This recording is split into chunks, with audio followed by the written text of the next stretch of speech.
Aujourd'hui, mercredi 23 mars 2022, violation de la liberté religieuse. Les actualités du jour nous proposent un focus sur des pays où les chrétiens subissent des persécutions et voient leur liberté religieuse menacée. À commencer par Cuba, où selon un rapport de Christian Solidarity Worldwide publié hier, les cas de violation de la liberté religieuse ou de conviction ont augmenté, dans un contexte de troubles civils sans précédent. Au Nigeria, des groupes armés menacent les chrétiens qui sont régulièrement ciblés par des attaques et des enlèvements. Récemment, 3 religieuses bénédictines ont été kidnappées au monastère de Kogi. Lundi soir, les ravisseurs ont appelé le monastère et ont demandé une rançon de 20 millions de naira, soit plus de 43 000 euros. Les religieuses de la communauté ont réussi à réunir l'équivalent de 220 euros, dans l'espoir d'obtenir leur libération, et ont tenté de négocier avec les ravisseurs, sans succès.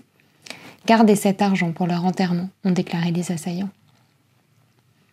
Le pasteur Yalam Timothy Shankar a été brutalement assassiné le 17 mars 2022 vers 20h30 dans le Chhattisgarh, en Inde. Sa belle-fille, qui a dû assister au drame, est traumatisée. Un acte d'une grande violence qui a semé la terreur dans les communautés chrétiennes du pays. Bien qu'il ne s'agisse pas d'une actualité en lien avec la liberté religieuse, il est difficile actuellement de faire un édito sans parler de la guerre qui déchire l'Ukraine. Le président ukrainien Volodymyr Zelensky a invité mardi le pape François à jouer le rôle de médiateur dans les négociations entre Kiev et Moscou. On apprécierait le rôle médiateur du Saint-Siège pour mettre fin à la souffrance humaine en Ukraine, a écrit le président ukrainien sur Twitter à l'issue d'un entretien téléphonique avec le pape. Des actualités qui nous invitent à prier pour les chrétiens victimes de persécutions et de discrimination en raison de leur foi, ainsi que pour les victimes du conflit en Ukraine.